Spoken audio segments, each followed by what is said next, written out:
আসসালামু আলাইকুম। বাংলাদেশের প্রতিটি মানুষকে অন্তরের অন্তঃস্থল থেকে শুভেচ্ছা, ভালোবাসা, ধন্যবাদ, কৃতজ্ঞতা জানিয়ে শুরু করছি। আমি যে চিত্র বাংলাদেশের বিভিন্ন জায়গায়, বিভিন্ন কেন্দ্রে, বিভিন্ন জেলায় যে ছবি, যে তথ্য আমাদের কাছে এসেছে, শত শত হাজার হাজার মানুষ ভোট থেকে তারা ভোট কেন্দ্রে গিয়ে দাঁড়িয়ে আছে। 7:30টার আগের থেকে লম্বা লাইন প্রতিটা কেন্দ্রে। আপনাদের এই যে দায়িত্ববোধ, এই দায়িত্ববোধটা আর একটু কয়েক ঘন্টার জন্য আপনাদেরকে সময় বাড়াইতে হবে। আপনারা জুলাইতে এই দেশে জীবন দিয়েছেন, আপনার সন্তান আপনার নিজের চোখের সামনে মারা গিয়েছে, আপনার এই দেশের মানুষ দাঁড়িয়ে বলেছে যে আমার ভাইকে গুলি করার পরে আমি আমার ভাইয়ের লাশ না নিয়ে যাবো না, আমার ভাইয়ের আহত রক্তাক্ত শরীর না নিয়ে আমি এখান থেকে যাবো না। পুলিশের গুলির সামনে দাঁড়িয়ে আপনারা টেনে হেসে আপনার আহত ভাইকে নিয়ে এসেছেন। আপনারা সেই জাতি। আপনাদের প্রতিটা কেন্দ্রে আপনি যে ভোটটা দিয়েছেন সেই ভোটটা রক্ষা করার দায়িত্ব আপনার। আপনি সেই ভোট গণনা হবে, ভোট কেন্দ্র থেকে সেটা প্রকাশ হবে, ঘোষণা হবার পরে সেটা আপনারা রিটার্নিং অফিসারের কার্যালয়ে পাঠিয়ে দিবেন। আপনার কাজ নেই, আপনি তারপরে যায় নাক ডেক তেল দিয়ে তারপরে ঘুমায়েন। কিন্তু এই সময়টুকু আপনাদের আশপাশে যেখানে জামাত ইসলামের ভাইরা যেখানে এই ভোট কেন্দ্রে থাকবে তাদের পাশে থাকবেন, তাদেরকে আপনারা পাহারা দিয়ে তারপরে রাখবেন। তাদের উপরে যদি কেউ আক্রমণ করতে আসে, কোনো দল, কোনো সন্ত্রাসী গ্রুপ যদি তাদেরকে হামলা করতে আসে, আপনার দেওয়া ভোটের বাক্স কেউ যদি ছিনিয়ে নিতে আসে, সেটা রক্ষা করার দায়িত্ব আপনার। আমরা কালকে থেকে আজকে পর্যন্ত সারা বাংলাদেশে বিভিন্ন জায়গায় আমরা দেখেছি যে তারা তাদের যে হীন প্রচেষ্টা, তাদের যে ঘৃণ্য পরিকল্পনা, সেটা বাস্তবায়ন করার চেষ্টা করেছে বাংলাদেশের মানুষ, জামায়াত ইসলামী বাংলাদেশ এবং সবচেয়ে সেনাবাহিনীর কথা না বললেই না, তারা এগুলো আপনার রুখে দিয়েছে। সেনাবাহিনীর একটা অংশ গতকালকেও চেষ্টা করেছে যে নীলফামারীর যে ঘটনাটা, জামায়াতের আমির তাকে বিমানবন্দরে সে আসছিল, সে বিমানবন্দরে তো সে কারোর কাছে টাকা বিলি করে নাই, সেখানে তো সে ভোট কিনতে যায়নি, তার বাড়ি নীলফামারী। সে এখানে বিমানবন্দর থেকে তার 50 লাখ টাকাকে বানানো হয়েছে বিপুল পরিমাণ অর্থ। বাংলাদেশে 50 লাখ টাকা এখন কোনো বিপুল পরিমাণ অর্থ না। এটা হচ্ছে 1 নাম্বার কথা। 2 নাম্বার, সে কোনো জায়গায় ভোট কিনতে যায় নাই। 3 নাম্বার হলো তারে এই জায়গাতে যে আপনি আটক করলেন, এই একই ধরনের ঘটনা, এর চাইতে বেশি পরিমাণে টাকা শহীদুদ্দিন চৌধুরী আনির লোকের কাছে পাওয়া গেছে এবং সেটা টাকা দিচ্ছিল মানুষকে, ভোটের মাঠে পাওয়া গিয়েছে। সেই টাকাটা পেয়ে তাকে সাথে সাথে ছেড়ে দেওয়া হয়েছে। বিভিন্ন টেলিভিশনে তাদের দলের লোকজন দিয়ে থ্রেট করা হয়েছে এই নিউজ তাড়াতাড়ি সরাইতে। যমুনা টেলিভিশন, তাদেরকে হুমকি দেওয়া হয়েছে, হুমকি দিয়ে তারপরে বলা হয়েছে নিউজ সরাইতে। তারা বলেছে 80 লাখ টাকা পাওয়া গিয়েছে, সেই টাকা কিছুক্ষণ পরে 15 লাখ টাকা হিসেবে তারা আবার নিউজ করেছে। এভাবে দুইটা ঘটনাকে দুইভাবে উপস্থাপন করা হয়েছে। আমরা গণমাধ্যমের গতকালকে থেকে যেই ভয়ঙ্কর রূপ দেখেছি, তারা 5 তারিখ থেকে 1 বিন্দু পরিমাণ কোনো শিক্ষা নেয় নাই।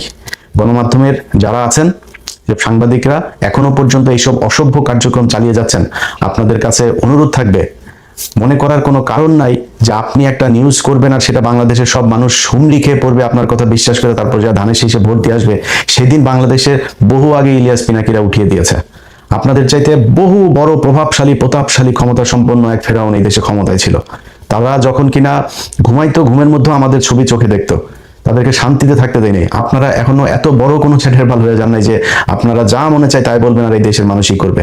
আমি ইলিয়াস আজ থেকে সেই 2014 সালের ইলেকশনে আমার অবস্থান যেভাবে এই দেশের নির্যাতিত, নিপীড়িত মানুষের পক্ষে ছিল, আজকেও সেখানে আছে, সারা জীবন সেখানে থাকবে। নিজের ব্যক্তিগত অনেক বড় বড় স্বার্থ বাদ দেয়া এই দেশের যেসব নির্যাতিত মানুষ আছে, যারা অত্যাচারিত মানুষ আছে, যারা সংকটে আছে, সমস্যায় আছে, তাদের পাশে ইলিয়াস দাঁড়িয়েছে। বহু ক্ষমতাশালী লোকজনের সাথে সম্পর্ক নষ্ট করেছে, খুব অসহায় নির্যাতিত মানুষের জন্য, তাদের জন্য কথা বলতে গিয়ে, তাদের অধিকার আদায় করতে যায় বহু প্রতাপশালীদের সাথে সম্পর্ক নষ্ট হয়েছে। সো আপনাদের এই দেশের মানুষকে আপনারা যদি চান যে আপনারা যা মনে চায় বলবেন আর সেই দেশের মানুষ আপনাদের এইসব কথাবার্তা সব শুনে ফেলবে, এটা মনে করার কোনো কারণ নেই। আজকের চিত্র দেখেন, আপনি কয়টা রিউমার ছড়াবেন, কয়টা গুজব ছড়াবেন? এই দেশের মানুষ ভোট দিচ্ছে, শত শত হাজার হাজার লক্ষ লক্ষ মানুষ ভোট দিচ্ছে। আপনি ভোটের এগুলো গুজব ছড়ায় আপনারা এই করে ফেলবেন। অতএব সাবধান করে দিচ্ছি ভাই, এই নির্বাচনকে ঘিরে যদি মনে করে থাকেন বিশেষ কোনো দলকে আপনাদের ক্ষমতায়, কালকে থেকে যে নিউজ আপনারা করেছেন, বিশেষ করে 71 টিভি, মানুষ হয় না এখনো পর্যন্ত। এখানে এক দলের দালালরা বের হয়ে আরেক দল আছে, তারা এসে RTV, এরা এসে নিউজ করছে। আর প্রান্তে তারেক রহমান প্রধানমন্ত্রী আবার গণভবনের দরজার মধ্যে যা দাঁড়ায় আছে। আরে বাবা রে বাবা, মানে অবস্থা করুণ অবস্থা। তারা প্রধানমন্ত্রী না পারে বানায় দেয়, পত্রিকা অফিসে যদি সে ক্ষমতা থাকতো কালকে বসায় দেয়, আজকে নির্বাচন হইতে দিত না। এরকম পরিস্থিতি এটা করেছে এই দেশের গণমাধ্যম। তাদের এই ভয়ঙ্কর রূপ কালকে থেকে দেখছি। আজকে আশা করি এই মানুষের, আপনাদের লোকজন তো বাইরে আছে, মাঠে দেখছে কেন্দ্রগুলোর অবস্থা, আমরাও দেখছি। অতএব এদেরকে একটু বুঝার চেষ্টা করেন। এদের চোখের ভাষা দেখার চেষ্টা করেন, কি বলতে চায়, এরা কি বোঝাইতে চায়, কে কাকে ভোট দিবে, কার ক্ষমতা আসবে, এখনো সময় আছে কিছুক্ষণের জন্য। সো খুব সাবধানে আপনাদেরকে কাজ করতে হবে। সেনাবাহিনী সেই নীলফামারীতে যে ঘটনাগুলো হয়েছে সেখানেও ডিজিএফআই ৩-৪ জন অফিসার জড়িত, কিন্তু এই সেনাবাহিনীর কিছু অংশ তারা এখনো চেয়েছে যে কোনোভাবে হচ্ছে বিএনপিকে ক্ষমতায় এনে তারপরে ১.৫ বছরের মাথায় শেখ হাসিনাকে ক্ষমতায় আনতে এই দেশের রাজনীতিতে নিয়ে আসতে হবে। এই অবস্থায় এই দেশে চলবে না। আপনারা হাসিনাকে আর আওয়ামী লীগকে, ইন্ডিয়াকে যে যত আনতে চাবেন সে তত সমস্যায় পড়বেন। তার বিরুদ্ধে আজকে আমি পিনাকি, আমরা কেন আজকে আপনাদের বিরুদ্ধে থাকবো? আপনারা ৫ তারিখের পর থেকে এখন পর্যন্ত প্রথমেই বুকে চিন করে রে আপনার এই শেখ মুজিবের বিয়েতে মূর্তি ভাঙা দেখা, এটা দিয়ে শুরু হয়েছে। তারপরে আপনারা আওয়ামী লীগের প্রতি প্রেম, আওয়ামী লীগের এই দৃশ্য দেখে আপনাদের খুব খারাপ লেগেছে। তারপরে আওয়ামী লীগকে এই দেশে রাজনীতি করতে দিবেন, সব মামলা তুলে নেবেন, আওয়ামী লীগ বিএনপি ভাই ভাই, এগুলো বহু শয়তানি। 2 দিন আগে তারেক রহমানের মতো মানুষ বলে শেখ হাসিনার সন্তানেরা, পরিবারের লোকজনেরা যদি চায় তাহলে রাজনীতিতে আসতে পারেন। আপনি কে ভাই? আপনি আওয়ামী লীগকে রাজনীতি করতে দেওয়ার কে? আপনি এখনো প্রধানমন্ত্রী হয়েছেন? আপনি এই যে ঘোষণাটা দিলেন, এই ঘোষণা দিয়ে আপনার অর্ধেক ভোট নষ্ট করেছেন। আপনারা মনে করেন যে আওয়ামী লীগের ভোট নিয়ে, বাংলাদেশে আওয়ামী লীগের ভোট নাই ভাই। কয় পার্সেন্ট নেবেন? 5%, 10%? ভোট দিতে যাবে না অর্ধেক। যেগুলি যাবে তাদের উপরে আপনারা যে নির্যাতন করেছেন এই গেল 1.5 বছরে এই মামলা বাণিজ্যের নামে, এগুলো আওয়ামী লীগের লোকজন ভুলে গিয়েছে। তারা আপনারা ভোট দিবে যায়, আপনার দলের হয়ে মিছিল করবে, আপনার সাথে মিটিং করবে, যায় যদি ভোট দিতে যায় দাঁড়িপাল্লায় ভোট দিয়ে আসবে। গ্যারান্টি দিলাম আপনারে, ইনশাল্লাহ আজকে নির্বাচনের পরে এটা রেজাল্ট পাবেন। বহু গবেষক, বহু ভবিষ্যৎবাণী, গোয়েন্দা অনেক কিছু, ঢাকা বিশ্ববিদ্যালয়ের ডাকসুর কথা মনে আছে না? মনে আছে? নাকে খত দিয়া তারপরে কথা বলতে হবে। তোরা আবার ফের এখন এসে অনেক এরা ভবিষ্যৎবাণী দেওয়া শুরু করছে। এরকম 70% তারেক রহমান প্রধানমন্ত্রী হয়ে গেছেন, বিএনপি চলে এসেছে, এরকম তোদের এই 70%, তোরা আওয়ামী লীগের পক্ষেও এরকম তোরা জরিপ বানায় তারপর প্রচার করছিলি। সেই আওয়ামী লীগের 70% লোক কই? 21 কোটি 22 কোটি মানুষের দেশে 5% মানুষ যদি রাস্তায় নেমে আসতো হাসিনার জন্য, আজকে হাসিনার যাইতে হইতো না। তারা কোথায়? 45 মিনিটের নোটিসে তোরা নাই হয়ে গিয়েছিস। এটাই হয় বর্জুয়া এই পুঁজিবাদী শাসন ব্যবস্থায় যারা নিজের পেটের চিন্তা করে তাদের রাজনীতিগুলো রাতারাতি পরিবর্তন হয়ে যায়। যারা আওয়ামী লীগ করতো তাহাই এখন বিএনপির অবস্থা খারাপ হবে, তারাই আবার আওয়ামী লীগে যায় যোগ দিবে। এরা নিজের পকেটের টাকা দিয়ে রাজনীতি করে না, রাস্তাঘাটে মানুষের টাকা পয়সা নিয়ে চাঁদাবাজি করে তারপর রাজনীতি করে। এই জন্য এদের রাজনীতির জন্য কোনো মায়া নাই।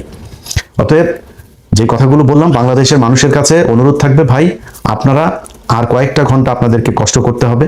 আপনারা ভোট দিয়ে চলে গেলে হবে না, রুটিন করে তারপর আপনাদের যাইতে হবে। কিছু মানুষ যাবেন, খাওয়া দাওয়া করবেন, রেস্ট নিয়ে আবার আসবেন। ভোট গণনার পর থেকে প্রতিটি সেকেন্ড ভোট কেন্দ্রের বাইরে পাহারা দিতে হবে। এখানে কোনো সন্ত্রাসী কার্যকলাপ করতে দেওয়া হবে না। এটা আপনাদের মাথায় রাখতে হবে।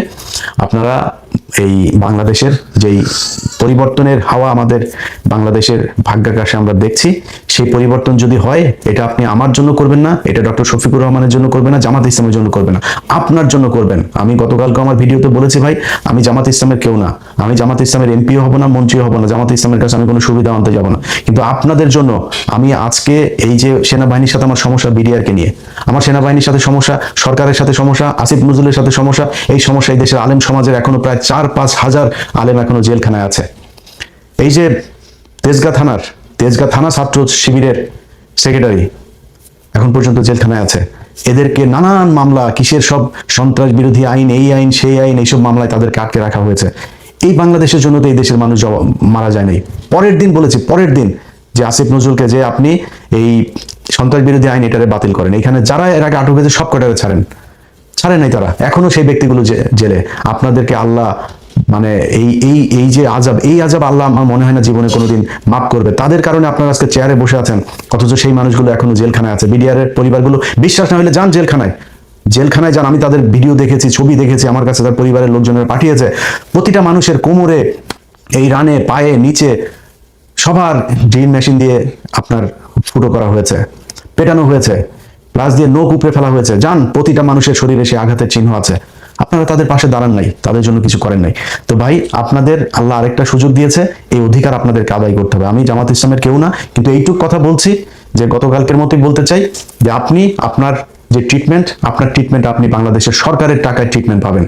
যেই ব্যক্তিরা কিছু হইলি, পাতলা পায়খানা হইলো, থাইল্যান্ড, ব্যাংককে, সিঙ্গাপুরে যায় তারপরে ট্রিটমেন্ট নেয়, তাদেরকে সেখানে যাইতে দেওয়া হবে না, তাদের সেই ট্রিটমেন্ট বাংলাদেশে করতে হবে। এবং জামাত ইসলামকে বাধ্য করা হবে সেই আইন করার জন্য যে এই দেশের সরকার আপনাদের কাছে 1 বছর হোক, 2 বছর হোক কিংবা 3 বছর হোক, ক্ষমতা থেকে যাওয়ার 6 মাস আগে হইলেও তাদেরকে এটা মানে প্রতিষ্ঠিত করে দিয়ে যাইতে হবে, প্রমাণ করে দিয়ে যাইতে হবে যে এই দেশে এখন এই মুহূর্তে সব ধরনের ট্রিটমেন্ট নেওয়া সম্ভব। এবং কেউ যদি কোনোদিন সংসদ সদস্য হইতে যায়, তাকে নির্বাচন কমিশনের এই এই মানে এই আইনের ভেতরেই আপনার নিয়ে আসতে হবে যে এই দেশে যে সংসদ সদস্য হবে সে বিদেশে যাইতে পারবে না ট্রিটমেন্টের জন্য। যদি যাইতে চান, আপনি যদি যান, তাহলে এই দেশে যত সাধারণ মানুষ আছে, একদম প্রত্যন্ত গ্রামের একজন মানুষ, তাকেও ট্রিটমেন্টের ব্যবস্থা করতে হবে সরকারিভাবে। যদি আপনার কোনো ট্রিটমেন্ট এমন থাকে যেটা এই দেশে হয় না, তাহলে ওই মানুষটারও এই ট্রিটমেন্ট পাওয়ার সুযোগ এবং তার সেই অধিকার আছে, সেই অধিকার বাস্তবায়ন করতে হবে। আপনি একটা অফিসে যাবেন, আপনি ঘুষ দিবেন না, আপনার যে অধিকার সেই অধিকার ঘুষ ছাড়া করতে হবে। সরকার সেটা বুঝবে, ওই অফিসারকে কত টাকা বেতন বাড়াইতে হবে, কি করতে হবে, এটা তাদের ব্যাপার, আপনি করবেন সেটা। এই দেশে যত ধরনের মানুষ বিদেশ যায়, যত দেশে যায়, ইন্ডিয়া, পাকিস্তান, শ্রীলঙ্কা থেকে যাইতে তার যেই সুযোগ, যে কয় টাকা খরচ হয় সেই টাকায় নিতে হবে। এরকম অনেক কিছু আছে যে জিনিসগুলো এই দেশের মানুষকে পাইতে হবে, পাওয়ানোর জন্য ব্যবস্থা করা হবে ইনশাল্লাহ। আপনারা শুধু আর কয়েকটা ঘন্টা, এই দেশের তারা জামাত ইসলাম বলেছে তারা শাসক হইতে আসে না, সেবক হইতে এসেছে। এই সেবকদেরকে সেবা করার জন্য যে সুযোগ তৈরি করে দেওয়া দরকার, সেটার দায়িত্ব এখনো আপনাদের হাতে। আপনারা ভোট কেন্দ্রগুলোতে থাকবেন, পাহারা দিবেন। এবং সবশেষ আবারও সেনাবাহিনীকে আগেও বলেছে যে ভাই, আপনারা আমাদের সার্বভৌমত্বের প্রতীক, আপনারা ছাড়া এই দেশকেও ঠিক করতে পারবে না। আপনারা যেভাবে দায়িত্ব পালন করছেন, আমার বিশ্বাস আপনাদের হারানো যে ঐতিহ্য, যে কালিমা আপনাদের শরীরে লেগেছে, সেটা সরিয়ে আপনারা আবার ফের এই ভোটের মাধ্যমে মানুষের অন্তরে জায়গা করে নেবেন, সেই প্রত্যাশা থাকলো। দেশবাসীকে